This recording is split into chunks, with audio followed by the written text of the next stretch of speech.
रात का आसमान तारों से जगमगा रहा है, लेकिन शहर के ऊपर कुछ अजीब चमक रहा है। आसमान के बीचों बीच एक चमकता हुआ गणितीय चिन्ह हवा में घूम रहा है।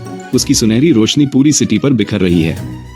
धीरे धीरे अंकों की बारिश शुरू होती है, जैसे डिजिटल बर्फ गिर रही हो जो छतों को छूकर गायब हो जाती है।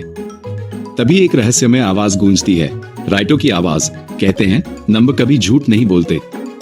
लेकिन अगर कोई ऐसा समीकरण हो जो तकदीर ही बदल दे तो? अगले ही पल दो चमकती परछाइयां आसमान में उभरती हैं। राइटो और शिरो अपने चमकदार होवरबोर्ड पर सवार तेजी से उड़ते हुए एक सोने के चमकते स्क्रॉल का पीछा कर रहे हैं जो हवा में खुद ब खुद उड़ रहा है। शिरो मुस्कुराते हुए, तुमने कहा था ये तो बस मैथ का होमवर्क है। राइटो आंखों में चमक के साथ, हाँ, लेकिन ये वो होमवर्क है जो भविष्य बता सकता है।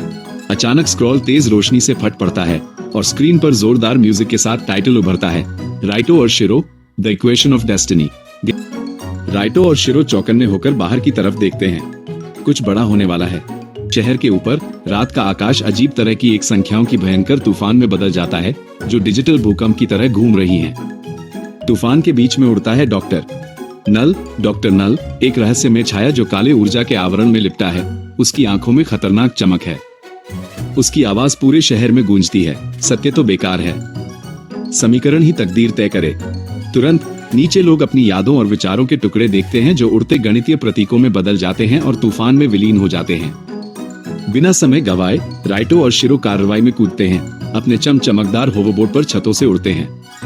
उनके हाथों से निकलती ऊर्जा किरणें एक दूसरे की ओर सोचते हुए देखते हैं। हल्की हवा उनके बालों को हिला रही है और तारों की चमक आसमान में झिलमिला रही है। राइटो की आवाज शहर पर धीरे से गूंजती है। कुछ सवालों का जवाब जानबूझकर अनसुलझा ही रहने दिया जाता है।